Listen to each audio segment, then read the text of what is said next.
दोस्तों आज की इस वीडियो में हम लोग बात करेंगे ITR 3 की। अगर आप एक सैलरीड पर्सन हो और उसके साथ साथ अगर आपको स्टॉक मार्केट या शेयर बाजार में थोड़ी बहुत ट्रेडिंग करने का चस्का है और उससे अगर आपने थोड़ा बहुत प्रॉफिट कमाया है या लॉस हुआ है, चाहे वो आपने इंट्राडे में की हो, शॉर्ट टर्म कैपिटल गेन में की हो, म्यूचुअल फंड में किया हो या फिर FNO में आपने ट्रेडिंग की हो और उससे आपको किसी भी प्रकार का प्रॉफिट हुआ हो या लॉस हुआ हो, तो किस तरीके से आप उसको ITR 3 में दिखाएंगे, कैसे आप अपने कैपिटल गेन की या कैपिटल लॉस की कैलकुलेशन करेंगे, कंप्लीट इस वीडियो में मैं आपको बताने वाला हूं। तो यहाँ पर जो है हमने कैलकुलेशन कर ली है। FNO में इनको जो है 7700 रुपए का यहाँ पर लॉस हुआ है, इसकी भी आपको कैलकुलेशन करके बताऊंगा। साथ ही इन्होंने जो है इंट्राडे में यहाँ पर प्रॉफिट अर्न किया है अप्रोक्स 11,928 रुपए का, इसकी भी आप कैसे कैलकुलेशन करेंगे। इसके अलावा इन्होंने म्यूचुअल फंड में SIP भी करवा रखी है जिससे इनको यहाँ पर प्रॉफिट हुआ है 2137 रुपए का। साथ ही यहाँ पर आपको STG यानी शॉर्ट टर्म कैपिटल गेन की भी यहाँ पर कैलकुलेशन करके बताऊंगा। यहाँ पर इन्होंने कैपिटल गेन से, शॉर्ट टर्म कैपिटल गेन से 5,54,063 रुपए का प्रॉफिट अर्न किया है। तो कंप्लीट आपको स्टेप बाय स्टेप यहाँ पर बताने वाला हूँ। साथ ही इनको सैलरी भी मिलती है। यहाँ पर अगर आप इनका फॉर्म नंबर 16 देखोगे तो इनकी सैलरी है यहाँ पर 8,19,000 रुपए और थोड़े बहुत इन्वेस्टमेंट मिला करके यहाँ पर 36,017 रुपए इनका टैक्स भी कटा है। तो यहाँ पर कंप्लीट कैलकुलेशन करेंगे कि किस तरीके से आप शॉर्ट टर्म कैपिटल गेन या लॉस निकालेंगे, इंट्राडे और FNO का टर्नओवर यहाँ पर कैसे आप कैलकुलेट करेंगे, स्टेप बाय स्टेप शुरू से लेकर के एंड तक यहाँ पर आपको प्रोसेस बताने वाला हूँ। और अगर आपको यहाँ पर प्रॉफिट या लॉस जो भी हुआ हो, किस तरीके से आप अपने ऑनलाइन ITR फाइल करते टाइम उसको वहां पर दिखाएंगे। तो सिंपली आपको सबसे पहला काम करना है, जिस भी ब्रोकर के पास आपका डीमैट अकाउंट हो वहां से आपको एक taxable profit and loss statement download कर लेना है। जैसे मेरे पास यहाँ पर जो है ग्रो ऐप में यहाँ पर डीमैट अकाउंट है और वहां से शेयर बाजार में ट्रेडिंग करते हैं, तो वहां से आपको सिंपली ग्रो ऐप पर लॉगिन करना है और फाइनेंशियल ईयर 2023-24 का आपको टैक्सेबल स्टेटमेंट डाउनलोड कर लेना है। हो सकता है आपका स्टेटमेंट जीरोधा में भी हो या फिर आप स्टॉक ICC में या किसी भी प्रकार की बैंक में आपका डीमैट अकाउंट हो सकता है या फिर मल्टीपल डीमैट अकाउंट भी हो सकता है आप ग्रो में भी आपका डीमैट अकाउंट हो और जीरोधा में भी हो या फिर आप स्टॉक में भी हो, एंजल वन में भी हो। तो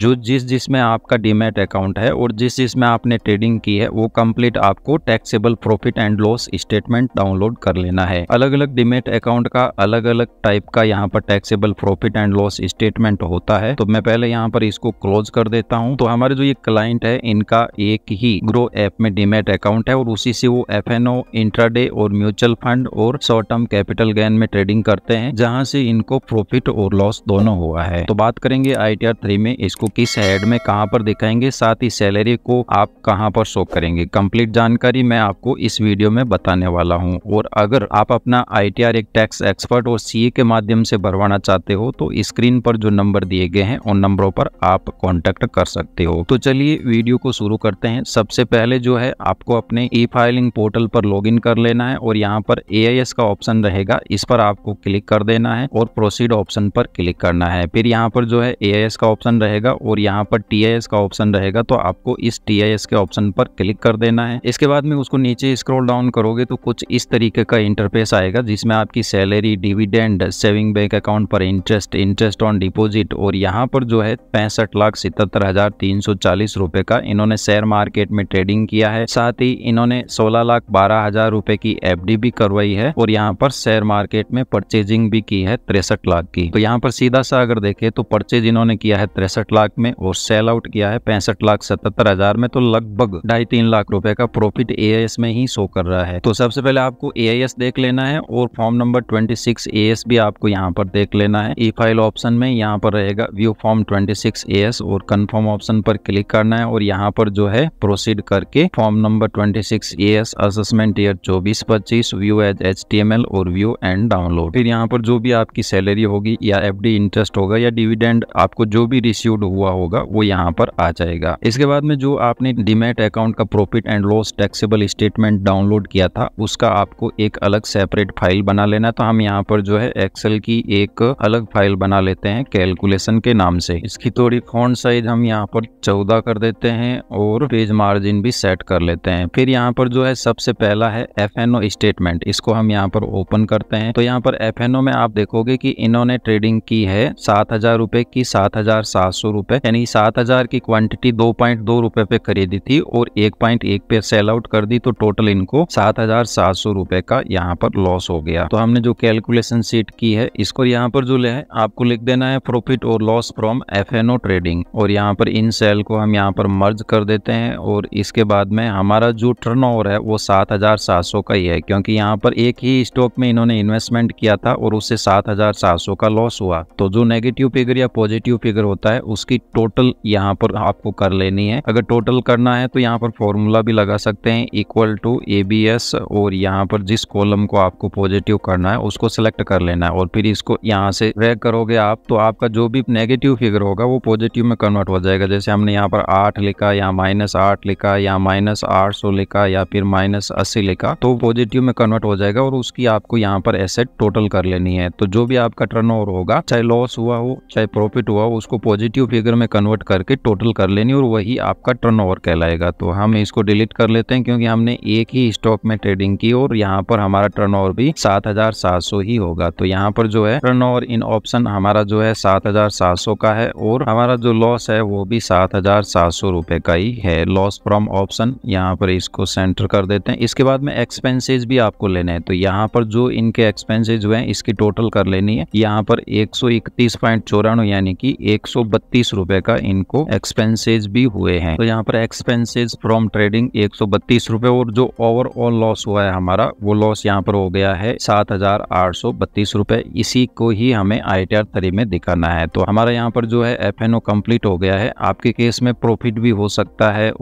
है आपने यहाँ पर मल्टीपल शेयर्स में ट्रेडिंग की हो तो उसको पॉजिटिव फिगर में कन्वर्ट करके टोटल कर लेनी है। फिर इसको हम कर देते हैं यहाँ पर क्लोज। इसके बाद में सेकंड हम यहाँ पर ले लेते हैं म्यूचुअल फंड, तो इसको आपको सिंपली यहाँ पर ओपन कर लेना है। इसके बाद में म्यूचुअल फंड से यहाँ पर आपको ट्रेडिंग में प्रॉफिट हुआ है शॉर्ट टर्म कैपिटल गेन, यानी कि यहाँ पर लिखा हुआ taxable short term capital gain कितना है 2,136.76। तो हमें इसकी बाई वैल्यू और सेल वैल्यू निकालनी है। उसी बाई वैल्यू और सेल वैल्यू को ही हम ITR को फाइल करते टाइम दिखाएंगे। तो यहाँ पर जो है बाई वैल्यू और सेल वैल्यू आपको कैलकुलेट करनी पड़ेगी। ये लॉन्ग टर्म हमें प्रॉफिट हुआ नहीं है, इसको हम डिलीट कर देते हैं। तो सबसे पहले हमें यहाँ पर निकालनी है बाई वैल्यू। तो उसको निकालने के लिए आपको क्या करना है कि ये जो मैच्ड प्राइस है इसको मल्टीपल करना है परचेज प्राइस से। तो यहाँ पर मैच प्राइस हमारी आ गई, तो इसको यहाँ पर ड्रैग कर देना है। इसके बाद में सेल वैल्यू हमें यहाँ पर निकालनी है। सेल वैल्यू निकालने के लिए यहाँ पर इक्वल टू कर देना और जो यहाँ मैच प्राइस है इसको मल्टीपल करना है आपको यहाँ पर रिडीम प्राइस से और फिर इसको यहाँ पर ड्रैग एंड ड्रॉप कर देना है। फिर इसकी टोटल कर लेनी है। यहाँ पर ऑटो सम ऑप्शन पर क्लिक करना है और यहाँ पर भी ऑटो सम ऑप्शन पर क्लिक करना है। फिर यहाँ पर जो है सेल वैल्यू ये इसमें से ये हमारी बाई वैल्यू लेस करेंगे तो यहाँ पर 2136 हमारा प्रॉफिट आ गया 2136। इस पर हमारा कोई भी एक्सपेंसेस भी नहीं हुआ है। तो सिंपली आपको दूसरी कैलकुलेशन शीट में चले जाना है और यहाँ पर profit and loss from mutual fund इसको हम यहाँ पर कॉपी कर लेते हैं। तो सबसे पहले हमें यहाँ पर लिखना है बाई वैल्यू। बाई वैल्यू का अमाउंट है हमारे 2,05,999.67। तो यहाँ पर 2,05,990 और इसके बाद में सेल वैल्यू हमें यहाँ पर ले लेनी है 2,08,126 रुपए और फिर प्रॉफिट फ्रॉम म्यूचुअल फंड हो जाएगा। बाई वैल्यू में से सेल वैल्यू को हम माइनस करेंगे तो 2136, तो हमारा 2136। तो यहाँ पर जो है हमारा म्यूचुअल फंड का कंप्लीट हो चुका है। इस प्रकार से हमें जो है म्यूचुअल फंड से शॉर्ट टर्म कैपिटल गेन हुआ है। तो इसको हम यहाँ पर हाईलाइट कर देते हैं। हमें जो है यहाँ पर प्रॉफिट हुआ है तो इसको ग्रीन कर देते हैं और ये हमें लॉस हुआ है इसलिए यहाँ पर हम इसको रेड कर देते हैं। इसके बाद में म्यूचुअल फंड की सीट को हम यहाँ पर बंद कर देते हैं और नेक्स्ट सीट लेते हैं। म्यूचुअल फंड हो गया। अब स्टॉक वाला ये सीट हम यहाँ पर ओपन करते हैं। तो इस सीट को आप ऊपर स्क्रॉल डाउन करोगे तो यहाँ पर रियलाइज प्रॉफिट के नाम पे इंट्राडे से इनको प्रॉफिट है 11,928 का। शॉर्ट टर्म प्रॉफिट है यहाँ पर 5,54,062.70 रुपए का और जो इंट्राडे का टर्नओवर है वो 11,928 है। इसको नीचे स्क्रॉल डाउन करोगे तो इंट्राडे में इन्होंने एक ही शेयर की ट्रेडिंग की थी और वो की थी 6 दिसंबर 2023 को और उसी से सीधा इनको प्रॉफिट हुआ है। तो आपको हो सकता है मल्टीपल यहाँ पर स्टॉक्स में ट्रेडिंग हो तो उस केस में वही फॉर्मूला लगाना है, नेगेटिव को पॉजिटिव में करने वाला, जैसे -8, 5, 15, -18। तो इसको पॉजिटिव में आपको कन्वर्ट करना है तो इक्वल टू ABS और कोष्टक स्टॉक और जिसको पॉजिटिव में कन्वर्ट करना है उसको सेलेक्ट करके एंटर कर देना है और उसके बाद में इसको ड्रैग करोगे तो जो नेगेटिव वैल्यू होगी, जैसे -18 है तो इसको पॉजिटिव में कन्वर्ट कर दिया, तो इसकी यहाँ पर आपको टोटल कर लेनी है, जैसे 46। तो इस तरीके से अगर आपके यहाँ पर इंट्राडे में टर्नओवर नहीं दिया हुआ हो, अगर टर्नओवर दिया हुआ हो तो कोई प्रॉब्लम नहीं है, अगर नहीं दिया हुआ हो तो इस तरीके से आपको नेगेटिव वैल्यू को पॉजिटिव वैल्यू में कन्वर्ट करके जो भी प्रॉफिट एंड लॉस हुआ हो उसकी आपको टोटल कर लेनी। चाहे लॉस हुआ हो तो भी वो ऐड करना है, चाहे प्रॉफिट हुआ हो उसको भी ऐड करके ऐसे टर्नओवर काउंट कर लेना है। तो नेक्स्ट हम यहाँ पर शीट बना लेते हैं, profit and loss from intraday trading. इसको हम यहाँ पर जो है कम्प्लीटली कॉपी कर लेते हैं और पेस्ट कर देते हैं। यहाँ पर टर्नओवर इन इंट्राडे करना है हमें। तो यहाँ पर एक्सेल शीट देखोगे तो इंट्राडे का जो टर्नओवर है वो है 11,928 रुपए, और यहाँ पर प्रॉफिट हुआ है हमें इंट्राडे से वो है 11,928 रुपए का। एक्सपेंसेज आप ले तो ठीक है, बाकी जो एक्सपेंसेज है जैसे यहाँ पर आप इसको नीचे करोगे स्क्रॉल डाउन, तो ये सारे एक्सपेंसेज जो है शॉर्ट टर्म कैपिटल गेन से ज्यादा रिलेटेड है, क्योंकि यहाँ पर इन्होंने शॉर्ट टर्म में ज्यादा ट्रेडिंग की है। तो एक्सपेंसेज आप यहाँ पर ले तो ठीक है, अदरवाइज इसको यहाँ पर नील भी कर सकते हो, 0 कर देते हैं। और जो ओवरऑल प्रॉफिट है हमारा 11,928। एक्सपेंसेज हमने यहाँ पर इसलिए नहीं लिया है क्योंकि इनका इंट्राडे में टर्नओवर कम है और शॉर्ट टर्म कैपिटल गेन में यहाँ पर टर्नओवर ज्यादा है, तो जो एक्सपेंसेज है वो हम शॉर्ट टर्म कैपिटल गेन के साथ अटैच करेंगे। तो हमारा इंट्राडे का पोर्शन कंप्लीट हो गया है। फिर हम यहाँ पर ले लेते हैं next, profit and loss from short term trading. तो यहाँ पर ये सारा हम यहाँ पर कॉपी पेस्ट कर लेते हैं, जिससे पता चल जाएगा कि कौन सा हमें प्रॉफिट कितना हुआ है। तो यहाँ पर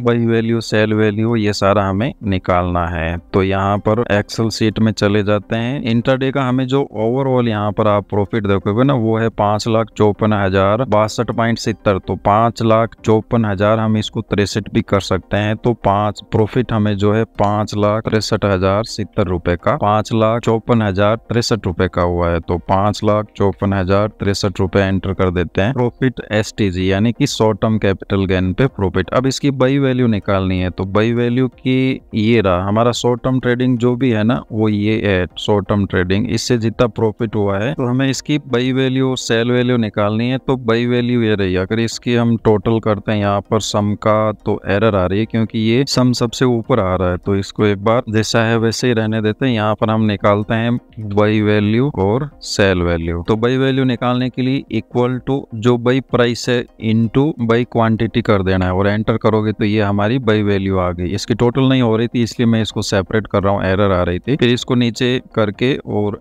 सम ऑप्शन पर क्लिक कर दोगे तो यहाँ पर जो है हमारी बाई वैल्यू आ गई 58,55,221 रुपए। इसी तरीके से सेल वैल्यू की टोटल कर लेनी है, जो सेल प्राइस हो उसको मल्टीपल करना है क्वांटिटी से, तो जो हमारी सेल वैल्यू है वो यहाँ पर आ जाएगी। तो यहाँ पर जो है हमारी सेल वैल्यू भी आ गई, इसको हम यहाँ पर ऐसे ड्रैग कर देते हैं। तो सेल वैल्यू है 64,09,283 रुपए। तो ये बाई वैल्यू हमें इसमें यहाँ पर एंटर करनी है। बाई वैल्यू कितनी है हमारी 58,55,221 रुपए, 58,55,221। और हमारी जो सेल वैल्यू है वो है 64,09,283.81। तो इसको हम 84 में राउंड ऑफ कर देंगे तो 64,09,284 हो जाएगा, 64,09,284 रुपए। अब यहाँ पर जो है एक्सपेंसेस भी हमें लेना है, तो इसको हम यहाँ पर कॉपी कर लेते हैं और पेस्ट कर देते हैं। फिर less expenses on short term capital gain. फिर यहाँ पर इसको ऊपर स्क्रॉल डाउन करोगे तो शॉर्ट टर्म कैपिटल गेन में आपकी सिक्योरिटी ट्रांजैक्शन टैक्स है ना, उसकी यहाँ पर आपको डिडक्शन अलाउ नहीं होती है। बाकी जो भी एक्सपेंसेज है ये सारे के सारे आपकी इसको टोटल यहाँ पर अलाउ हो जाएगी। तो यहाँ पर पेस्ट कर देते हैं। अब इसकी हम यहाँ पर टोटल कर लेते हैं। तो हमारी टोटल आ रही है 4,456.27, यानी कि 4456। और अब हमारा यहाँ पर नेट एसटीसी आ जाएगा, जो प्रॉफिट है उसमें से एक्सपेंसेस को लेस कर देंगे तो नेट एसटीसी हमारा आ गया 5,51,007 रुपए। ये हमें अपने आईटीआर में शो करना है, तो इसको हम यहाँ पर ग्रीन कर देते हैं क्योंकि ये हमारा प्रॉफिट है। अब आपको क्या करना है कि जो ऑप्शन ट्रेडिंग होती है वो अलग कॉलम में जाती है, जो इंट्राडे ट्रेडिंग होती है वो भी अलग कॉलम में जाती है, बट जो म्यूचुअल फंड से ट्रेडिंग होती है वो और यहाँ पर जो शॉर्ट टर्म ट्रेडिंग होती है वो एक ही कॉलम में जाती है। तो आपको क्या करना है, इसकी बाई वैल्यू और इसकी बाई वैल्यू की टोटल कर लेनी है, इसकी सेल वैल्यू और इसकी सेल वैल्यू की टोटल कर लेनी है, और फिर जो भी प्रॉफिट या लॉस होगा तो वो आ जाएगा। तो हम यहाँ पर ओवरऑल एसटीजी ले लेते हैं। जैसे यहाँ पर इसकी बाई वैल्यू, सेल वैल्यू की टोटल कर लेते हैं। तो यहाँ पर बाई वैल्यू कितनी आ जाएगी हमारी, इक्वल टू इसको ऐड करना है, म्यूचुअल फंड वाला भी ऐड करना है। तो ये हमारी टोटल बाई वैल्यू आ गई और इसको हम यहाँ पर डिलीट कर देते हैं। टोटल सेल वैल्यू, ये हमारी सेल वैल्यू है शॉर्ट टर्म की और ये हमारी सेल वैल्यू है लॉन्ग टर्म की म्यूचुअल फंड की, तो इसको ऐड कर देते हैं। फिर जो भी नेट प्रॉफिट और लॉस होगा वो आ जाएगा। तो इस सेल वैल्यू में से इसको यहाँ पर हम लेस कर देते हैं, ये हो गया। अब हमारा जो एक्सपेंसेस है वो भी हमें यहाँ पर लेस करना होगा, तो हम जो है इस एक्सपेंसेस को यहाँ पर लेस कर देते हैं। ये हमारा ओवरऑल प्रॉफिट है शॉर्ट टर्म कैपिटल गेन से, तो इसमें से हम ये एक्सपेंसेस लेस कर देते हैं। तो हमारा जो प्रॉफिट नेट है वो है 5,51,743। ये हमारा म्यूचुअल फंड और शॉर्ट टर्म कैपिटल गेन से जो हमें प्रॉफिट हुआ है वो टोटल है। अब हम इन सबको ITR में दिखाएंगे, तो आपको अपना ITR फाइल करने के लिए चले जाना है ई फाइलिंग पोर्टल पर। इसको हम क्लोज कर देते हैं, ये एक्सपायर हो गया, काफी टाइम हो गया, इसको भी क्लोज कर देते हैं। तो ये फॉर्म 16 है हमारा। तो ITR फाइल करने के लिए यहाँ पर ई फाइल मेन्यू में आपको फाइल इनकम टैक्स रिटर्न इस ऑप्शन पर क्लिक करना है। तो इस टाइप का आ जाएगा, assessment year 24-25, filing mode online, continue करना है, स्टार्ट न्यू फाइलिंग करना है। यहाँ पर इंडिविजुअल सेलेक्ट करके आपको कंटिन्यू करना है। ITR फॉर्म यहाँ पर 3 करना है सेलेक्ट। ITR 3 कौन सेलेक्ट करता है? जिसने फ्यूचर एंड ऑप्शन में प्लस इंट्राडे में ट्रेडिंग की हो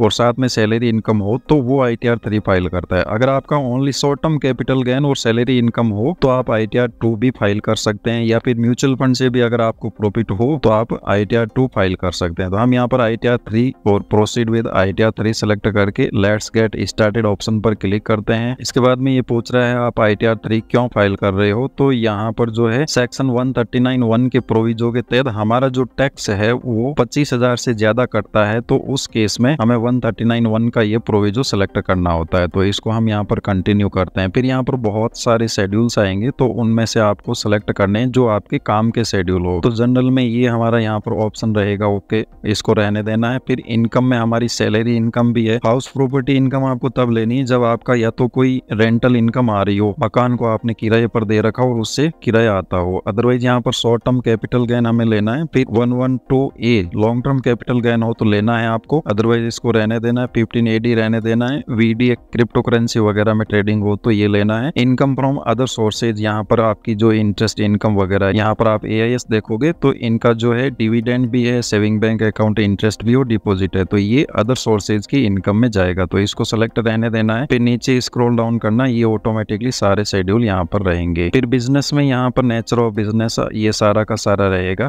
profit and loss account, trading account, सारा A to Z। इसके बाद में यहाँ पर जो है डेप्रिसिएशन का शेड्यूल लेना है हमें, तो डेप्रिसिएशन सिंपली हमारे कुछ ऐसा है नहीं। फिर डिडक्शन का शेड्यूल लेना है, तो यहाँ पर एक ही डिडक्शन है, वैसे भी हम न्यू टैक्स रिजिम में इसको फाइल करेंगे। आप चाहे तो ओल्ड में कर सकते हो, कोई दिक्कत नहीं है। यहाँ पर फिर टैक्स कितना कटा है वो शेड्यूल और अदर शेड्यूल, तो ये ऑटोमेटिकली यहाँ पर कैरी फॉरवर्डेड, ब्रॉट फॉरवर्ड के शेड्यूल बाय डिफॉल्ट सेलेक्ट रहेंगे। फिर नीचे स्क्रॉल डाउन करके कंटिन्यू करना है, कंटिन्यू करना है और फिर स्किप द क्वेश्चन कर देना है। फिर यहाँ पर आपके सारे शेड्यूल आ गए। ये पॉपअप विंडो का मतलब है कि आपका जो ये सारा शेड्यूल है, इनमें जो इनकम डाटा है वो बाय डिफॉल्ट AIS, TIS और फॉर्म नंबर 26 से ऑटोमेटिक डाटा उठाता है। तो अगर उस डाटा में किसी भी प्रकार का करेक्शन करना हो तो आप चेंजेस कर सकते हैं प्रीफिल डाटा में, तो इसको हम ओके कर देते हैं। अब अगर आपको शेड्यूल आप भूल गए हो कि मेरे को अरे ये तो ये भी शेड्यूल सेलेक्ट करना था, तो वापस ऐड मोर शेड्यूल पर क्लिक करके जो शेड्यूल रह गया आपका सेलेक्ट करना, उसको भी आप सेलेक्ट कर सकते हैं। सिंपली हम यहाँ पर फर्स्ट शेड्यूल लेते हैं जनरल का, इस पर आपको क्लिक करना है। इसके बाद में यहाँ पर पर्सनल इन्फॉर्मेशन रहेगा, आपका कॉन्टेक्ट डिटेल रहेगा, तो उसमें अगर किसी भी प्रकार का करेक्शन हो तो आपको कर देना है, जैसे मेल ID, एड्रेस या मोबाइल नंबर में चेंजेस हो तो वो कॉन्टेक्ट पर क्लिक करके एडिट का ऑप्शन आएगा। फिर यहाँ पर रहता है फाइलिंग का सेक्शन, तो यहाँ पर सबसे पहले ही ऑप्शन पूछ रहा है कि आपकी जो रिटर्न फाइल करने की ड्यू डेट है वो क्या है। तो नॉर्मल टैक्स पेयर होता है उसके लिए 31 जुलाई होती है, जो ऑडिट वाले केस में होता है वहाँ पर 31 अक्टूबर होती है। तो हम नॉर्मल टैक्स पेयर है तो 31 जुलाई करते हैं। और यहाँ पर ये पूछ रहा है सेक्शन 139 में आप अपना ITR फाइल कर रहे हो। इसके बाद में ये कह रहा है कि क्या आप ओल्ड टैक्स रिजिम लेना चाहते हो, यानी कि ये जो आपका ITR फॉर्म है बाय डिफॉल्ट इस साल न्यू टैक्स रिजिम में खुलेगा। तो अगर आपको ओल्ड टैक्स रिजिम में स्विच करना है तो यहाँ पर एक फॉर्म 10IEA अलग से भरना पड़ेगा, जो कि यहाँ पर आप ई फाइलिंग में जाओगे ना, तो यहाँ पर इनकम टैक्स फॉर्म और फाइल इनकम टैक्स फॉर्म और 10IEA भरना है और सबमिट कर देना। उसके बाद में जो डेट ऑफ फाइलिंग हो IEA की वो यहाँ पर एंटर करके जो 10IEA का एक्नॉलेजमेंट हो वो एंटर कर देना है और फिर आप ओल्ड टैक्स रिजिम में स्विच कर जाओगे। अदरवाइज आपका यह जो पूरा फॉर्म है by default new tax regime में खुला रहेगा। तो सिंपली इसको हम यहाँ पर नो कर देते हैं। इसके बाद में नीचे स्क्रॉल डाउन करना है, तो ये सेक्शन 139(1) का प्रोविजो है, जिसमें अगर 25,000 से ज्यादा आपका टैक्स कटा हो तो वो यहाँ पर आपका आ जाएगा। फिर इसके बाद में में रेजिडेंशियल स्टेटस आपको रेजिडेंस और फर्स्ट कंडीशन यहाँ पर सिलेक्ट कर लेनी है। फिर यहाँ पर 115H नो करना है। ये सारे ऑप्शन आपको नो कर देने हैं क्योंकि ये आपके ऊपर एप्लीकेबल नहीं होते हैं। डायरेक्टर हो कंपनी में तो नो। यहाँ पर डिटेल ऑफ फर्म अगर आपकी कोई हो या फिर आपने अनलिस्टेड इक्विटी शेयर होल्ड करके रखे हो तो इसको पे सेव कर देना है। फिर आएगा ऑडिट इन्फॉर्मेशन का पार्ट। तो यहाँ पर कह रहा है कि are you liable to maintain account as per section 44AA। तो अगर आप अपनी normal books of account maintain करते हो, जैसे प्रॉफिट एंड लॉस अकाउंट हो गया, ट्रेडिंग अकाउंट हो गया और बैलेंस शीट, अगर ये आप 3 अकाउंट मेंटेन करते हो तो अगर आपको यस करना है, अदरवाइज यहाँ पर नो कर देना है क्योंकि हमारा नेट तो इतना टर्नओवर है। अगर आपका टर्नओवर 1 करोड़ से ज्यादा का हो तो यहाँ पर आपको यस करके बुक्स ऑफ अकाउंट मेंटेन करना जरूरी है। और अगर 10 करोड़ से आपका टर्नओवर क्रॉस कर जाता है तो उस केस में आपको ऑडिट भी करवाना जरूरी होता है। फिर यहाँ पर 44AA यहाँ पर नो कर देते हैं। फिर ये पूछ रहा है कि क्या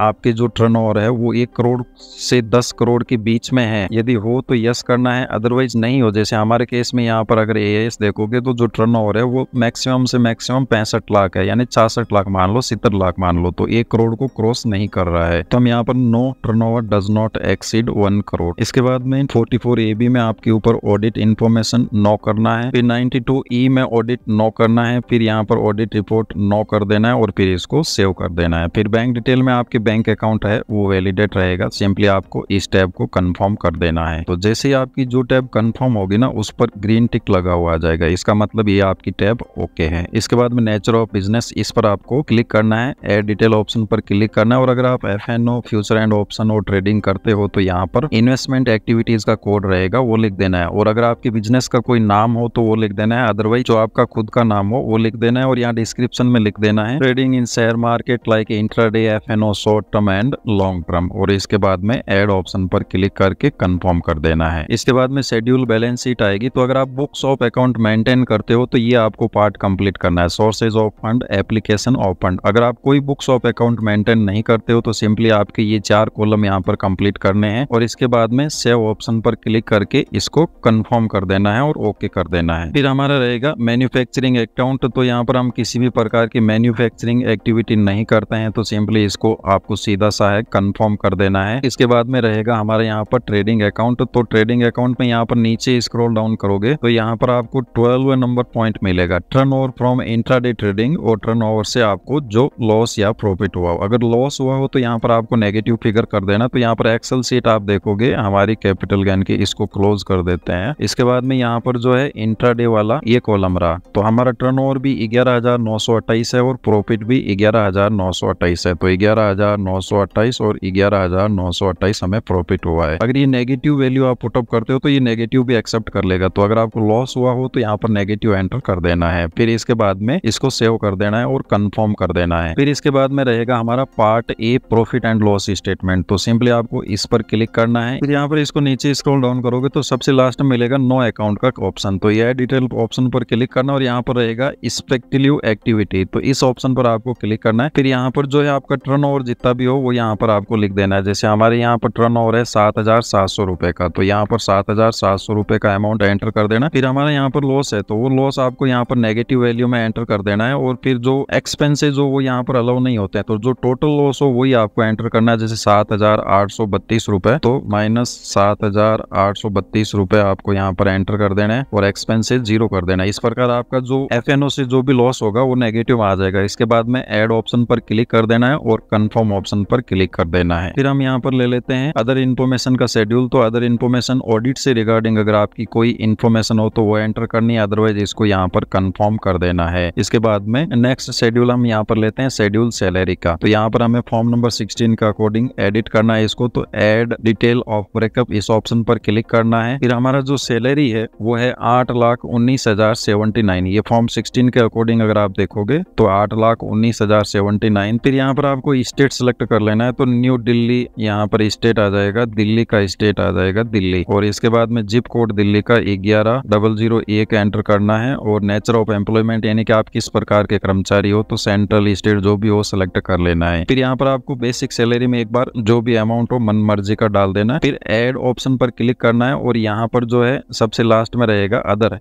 अलाउंसेंस, ये एंटर करना। तो ये वो अलाउंसेंस है जो 29,122 है। तो 29,122 रुपए, क्योंकि हमें इसकी एग्जाम्पशन लेनी है, सेक्शन 10 में यहाँ पर एग्जाम्प्ट करवा रखा है। तो फिर तो ये 8,19,000 30,000 में से 29,122 जाएगा तो रिमेनिंग रहेगा 7,89,957 रुपए। तो यहाँ पर एंटर कर देना है 7,89,957। फिर यहाँ पर अब आपकी टोटल सैलरी आ जाएगी 8,19,079 और 8,19,079। मैंने इसको सेपरेट इसलिए किया है क्योंकि फिर अगर आप उसको बाद में इस अलाउंसेंस की छूट लेने जाओगे तो छूट नहीं मिलेगी सेक्शन 10 में, तो इसको पहले एग्जम्प्ट करना जरूरी होता है। इसी तरीके से अगर आपको कोई अदर अलाउंसेंस की छूट लेनी हो तो यहाँ पर ऐड कर देना है, नहीं तो बाद में उसको आप सेक्शन 10 में अलाउंसेंस की छूट लेने जाओगे तो मिलेगी नहीं। तो सिंपली आपको इसको नीचे स्क्रॉल डाउन करना है और यहाँ पर कंफर्म कर देना है, यानी कि सेव कर देना है। फिर सैलरी शेड्यूल हमारा कंप्लीट हो गया। फिर यहाँ पर रहेगा allowances to the exempt under section 10। तो इस पर यहाँ पर आप फॉर्म 16 देखोगे तो हमारा 29,122 का सेक्शन 10 में अलाउंसेंस एग्जम्प्ट है। तो पहले इनको हमें यहाँ पर डिलीट करना होगा क्योंकि ये अननेसेसरी ऑटोमेटिकली आ जाते हैं। फिर ऐड अनदर ऑप्शन पर क्लिक करना है और यहाँ पर सबसे लास्ट में रहेगा अदर अलाउंसेंस और अदर अलाउंसेंस। फिर यहाँ पर फॉर्म 16 के अकॉर्डिंग 29,122 है, तो यहाँ पर एंटर करना है 29,122 और फिर ऐड कर देना, तो ये हमारा लेस हो जाएगा। फिर नीचे स्क्रॉल डाउन करना है आपको, तो यहाँ पर डिडक्शन स्टैंडर्ड डिडक्शन ऑटोमेटिकली आ गया 50,000 का, तो सिंपली इसको कंफर्म कर देना है। फिर इसके बाद में यहाँ पर रहेगा schedule income from business and professional. तो यहाँ पर ऑटोमेटिकली हमारा 4096 आ गया। ये किस लिए आया, क्योंकि हमारा जो यहाँ पर आप देखोगे जो ऑप्शन से लॉस हुआ है मैं 7,832 का, ये आपका इंट्राडे से ऑटोमेटिकली यहाँ पर सेटअप हो गया। तो अगर आप इसको यहाँ पर इंट्राडे के प्रॉफिट से ऑप्शन के लॉस को सेटअप करोगे, इंट्राडे का ये प्रॉफिट हो गया, इसमें से ये लेस करेंगे तो 4,096 रुपए ऑटोमेटिकली यहाँ पर हमारा आ गया। यानी कि जो ऑप्शन से हमारा लॉस हुआ था वो हमारा लॉस इंट्राडे के प्रॉफिट से सेटअप हो गया है। तो सिंपली आपको बिजनेस एंड प्रोफेशन की सीट को यहाँ पर कंफर्म कर देना है। इसके बाद में नेक्स्ट शेड्यूल हमें यहाँ पर लेना है कैपिटल गेन का। तो हमारा कैपिटल गेन है स्टॉक एंड म्यूचुअल फंड से। तो अगर आपकी लैंड एंड बिल्डिंग से हो तो वो सिलेक्ट कर लेना, और यहाँ पर ये रहेगा शेड्यूल 111 ए शॉर्ट टर्म के लिए और 112 ए लॉन्ग टर्म के लिए। तो हमें ओनली यहाँ पर आप देखोगे तो शॉर्ट टर्म कैपिटल गेन, ये लॉन्ग टर्म है नहीं। अगर आपके केस में लॉन्ग टर्म हो तो ये 112 ए शेड्यूल भी सिलेक्ट करना है। तो ये 111 ए हमने सिलेक्ट करके कंटिन्यू करना है। इसके बाद में इस एरो पर आपको क्लिक करके यहाँ पर ऐड डिटेल का ऑप्शन रहेगा, इस पर क्लिक करना है। फिर 111 ए शेड्यूल को सिलेक्ट करके फुल वैल्यू ऑफ कंसीडरेशन लेनी है आपको, एंटर करनी है आपको। तो यहाँ पर आपने जो टोटल सेल की है ना वो अमाउंट यहाँ पर एंटर करना है। तो सेल वैल्यू है हमारी 66,17,410, वो एंटर कर देनी है। फिर यहाँ पर कॉस्ट ऑफ एक्वाइजेशन, यानी कि आपने कितने में खरीदा, तो हमने खरीदा था 60,61,211, तो वो एंटर कर देना। फिर आपका प्रॉफिट आ जाएगा 5,56,199। अब यहाँ पर एक्सपेंसेज आपको एंटर करने हैं, तो हमारा एक्सपेंसेज है 44,56, तो हम यहाँ पर एंटर कर देते हैं। फिर हमारा नेट प्रॉफिट यहाँ पर आ गया 5,51,743 रुपए, तो 5,51,743। इस प्रकार आपको short term capital gain enter कर देना है। फिर इसके बाद में इसका अगर आप ब्रेकअप देना चाहो तो यहाँ पर ऐड डिटेल ऑप्शन पर क्लिक करके ब्रेकअप दे सकते हो कि आपको जो शॉर्ट टर्म कैपिटल गेन हुआ है वो कब हुआ है। अगर आपको टाइम पीरियड पता नहीं है कि कब हुआ है तो जो भी प्रॉफिट हो वो आपको यहाँ पर एंटर कर देना है। जैसे 5,51,743, 5,51,743। फिर हमारा यहाँ पर शॉर्ट टर्म कैपिटल गेन आ गया 5,51,743, 5,51,743। अब हमने जो है शॉर्ट टर्म भी एंटर कर दिया, ये भी एंटर कर दिया, इंट्राडे वाला भी एंटर कर दिया, म्यूचुअल फंड का ऑटोमेटिकली उसमें आ गया, और यहाँ पर एफएनओ का भी हमारे यहाँ पर आ गया। तो इसके बाद में हमारा ये सारा आ गया, सैलरी भी आ गई,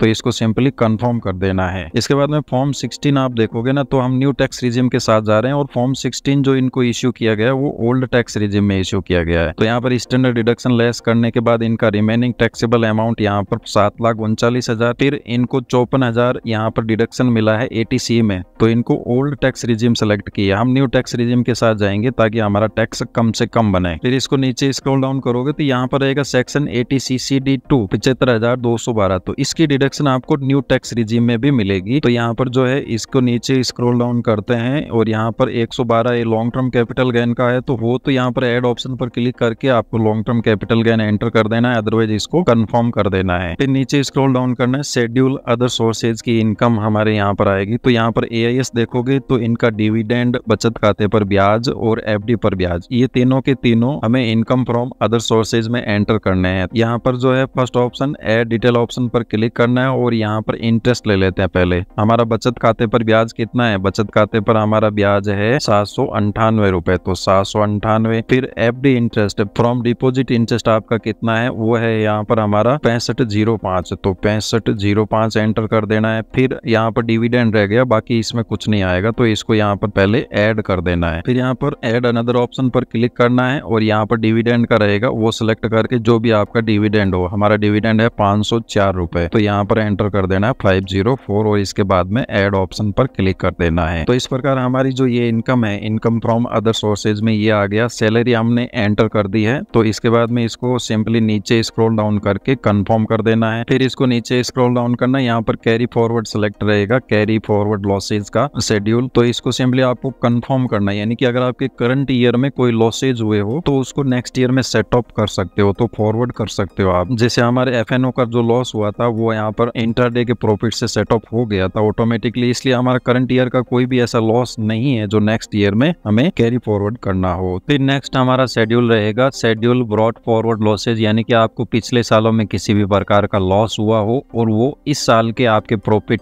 कैपिटल गेन प्रॉफिट के साथ में एडजस्ट करना हो, तो वो इस शेड्यूल में होता है। तो सिंपली हमारा ऐसा कुछ है नहीं, तो हम यहाँ पर कंप्यूटर सेटअप ऑप्शन पर क्लिक करके कंटिन्यू कर देते हैं। इसके बाद में हमारा यहाँ पर नेक्स्ट शेड्यूल रहेगा, पास्ट ईयर लॉसेज है उनको यहाँ पर कैरी फॉरवर्ड करना है, तो ऐसा हमारा कुछ है नहीं, तो सीधा कंप्यूटर सेटअप ऑप्शन पर क्लिक करना है। यहाँ पर आपको सारे शेड्यूल कंफर्म कर देने हैं बस ओनली। यहाँ पर चैप्टर 6A में डिडक्शन, तो हम न्यू टैक्स रिजिम ले रहे हैं, तो हमारा ऐसा कुछ आएगा नहीं, यहाँ पर ओनली 80CCD2 का डिडक्शन आएगा। तो हमारा फॉर्म 16 यहाँ पर आप देखोगे तो 80CCD2 में है 75,212 रुपए, तो यहाँ पर एडिट करना है इसको, और जो amount as per form number 16 हो वो अमाउंट आपको यहाँ पर एंटर कर देना है और सेव कर देना है। तो यहाँ पर 80CCD2 का डिडक्शन आपको न्यू टैक्स रिजिम में भी अलाउ होता है। इसके अलावा कोई भी डिडक्शन आपको न्यू टैक्स रिजिम में नहीं मिलता है, जैसे होम लोन का हो गया या फिर आपके 80C के डिडक्शन हो गए, तो इसको कंफर्म कर देना है। फिर नीचे स्क्रॉल डाउन करना है, यहाँ पर ऐसी कोई इनकम जो स्पेशल टैक्स रेट से एप्लीकेबल होती है, जैसे आपकी गेमिंग वगैरह की या लॉटरी इनकम होती है ना, उस पर 30% के हिसाब से टैक्स लगता है, तो ऐसी कोई इनकम हो तो यहाँ पर आएगी, अदरवाइज इसको यहाँ पर कंफर्म कर देना, ये ऑटोमेटिकली यहाँ पर काउंट करेगा। तो इन शेड्यूल्स को आपको सिंपली कंफर्म ही करना है। फिर हमारा यहाँ पर AMTC शेड्यूल है, इसको भी आपको कंफर्म करना है और कुछ नहीं करना है। फिर नीचे स्क्रॉल डाउन करना है, यहाँ पर रहेगा कंप्यूटेशन ऑफ टोटल इनकम, तो हमारा जो सैलरी इनकम है वो है 7,39,957 और इसके बाद में कैपिटल गेन हमारा है 5,51,743 रुपए, और इसके बाद में यहाँ पर हमारा जो टैक्स लाइबिलिटी वगैरह है वो टोटल यहाँ पर आ जाएगा। तो सिंपली इसको कंफर्म करना है और कुछ भी नहीं करना है आपको। फिर हमारे यहाँ पर नेक्स्ट शेड्यूल ले लेते हैं टैक्सेज पेड का, तो सिंपली आपको इस पर क्लिक करना है। इसके बाद में यहाँ पर सैलरी में से जो आपका टैक्स कटा है वो यहाँ पर आएगा। तो अगर फॉर्म 16 के अकॉर्डिंग नहीं आ रहा हो, जैसे हमारे यहाँ पर फॉर्म 16 के अकॉर्डिंग 36,018 टैक्स कटा है, टोटल सैलरी कितनी है हमारी यहाँ पर 8,19,079, तो यहाँ पर अगर उसके अकॉर्डिंग नहीं आ रहा हो तो सिंपली इसको सेलेक्ट करना है और एडिट करना है। इसके बाद में हमारे यहाँ पर इनकम है 8,19,079, तो 8,19,079 और जो टैक्स कटा है कितना कटा है हमारा टैक्स यहाँ पर 36,018 रुपए कटा है। तो सिंपली आपको यहाँ पर एंटर कर देना है 36,018 रुपए और इसको सेव ऑप्शन पर क्लिक कर देना है। फिर इसके बाद में कंफर्म ऑप्शन पर क्लिक कर देना है। फिर यहाँ पर रहेगा पार्ट B ATI यानी कि computation of tax on total income, तो इसको क्लिक करना है। इसके बाद में जो भी आपकी टैक्स लाइबिलिटी बनेगी ना वो यहाँ पर आ जाएगी। तो हमारा यहाँ पर जो है सैलरी में से TDS जितना उतना ही कटा था जितना सैलरी पर टैक्स बन रहा था, बट हमें जो शॉर्ट टर्म कैपिटल गेन हुआ है उस पर 15% के हिसाब से टैक्स का पेमेंट करना पड़ेगा। तो शॉर्ट टर्म कैपिटल गेन पे जो भी आपका टैक्स होगा वो होगा 79,000, तो इसका आपको पेमेंट करना है। तो हम यहाँ पर इसको पे लेटर कर देते हैं, बाद में इसका पेमेंट करना होगा। अगर आपका कोई टैक्स ड्यू बन रहा हो तो पे नाउ ऑप्शन पर आपको क्लिक करना है और उसके बाद में जो आपका टैक्स पेबल हो उसको आपको पेमेंट करना है। तो हम यहाँ पर पे लेटर ऑप्शन पर क्लिक कर देते हैं, प्रीव्यू रिटर्न आपको करना है और इस चेक बॉक्स को टिक मार्क करके और यहाँ पर आपको प्रोसीड टू प्रीव्यू करना है। इसके बाद में अगेन यहाँ पर आपका ITR फॉर्म खुलकर आ जाएगा, तो सबसे एंड में चले जाना है और प्रोसीड टू वैलिडेशन ऑप्शन पर क्लिक करना है। तो यहाँ पर अगर आपके ITR फॉर्म में कोई एरर होगी तो वो आ जाएगी, अदरवाइज वैलिडेशन यहाँ पर सक्सेसफुल हो जाएगा। फिर प्रोसीड टू वेरिफिकेशन करके आपको आधार OTP या जिस OTP से, ये आपका एरर ऐसे ही आ रहा है, इसका कोई सेंस नहीं बनता है, डिविडेंड के रिगार्डिंग ये एरर है, तो इसको प्रोसीड टू वेरिफिकेशन ही करना है आपको अगर ऐसी एरर आए तो। फिर यहाँ पर जो है ऑप्शन रहेगा E वेरीफाई नाउ का, का कंटिन्यू करना है आपको, और यहाँ पर ऑप्शन रहेगा आधार OTP का, तो इसको सेलेक्ट करके फिर यहाँ पर कंटिन्यू और जनरेट आधार OTP ऑप्शन पर आपको क्लिक कर देना है, और उसके बाद में आपको अपना ITR सबमिट कर देना है। इस प्रकार दोस्तों आज के इस वीडियो में हमने जाना कि अगर आपको शेयर बाजार से FNO यानी फ्यूचर एंड ऑप्शन में किसी भी प्रकार का प्रॉफिट या लॉस हो, साथ ही म्यूचुअल फंड में अगर आपने SIP करवा रखी हो उससे आपको प्रॉफिट या लॉस हो, या फिर इंट्राडे से आपको प्रॉफिट या लॉस हो वो, या फिर आपको शॉर्ट टर्म कैपिटल गेन या लॉस हो, या फिर आपको लॉन्ग टर्म कैपिटल गेन या लॉस हो, तो उसको आप सैलरी के साथ साथ कैसे आपके अपने ITR 3 में यहाँ पर शो करेंगे। कंप्लीट प्रोसेस हमने जानी स्टार्टिंग कैलकुलेशन से लेकर के एंड तक। और अगर आप अपना ITR 3 एक टैक्स एक्सपर्ट और CA के माध्यम से भरवाना चाहते हैं तो जो स्क्रीन पर आपको नंबर दिए गए हैं उन पर आप कांटेक्ट कर सकते हैं। धन्यवाद दोस्तों, जानकारी अच्छी लगी हो तो चैनल को सब्सक्राइब और वीडियो को लाइक जरूर कीजिएगा।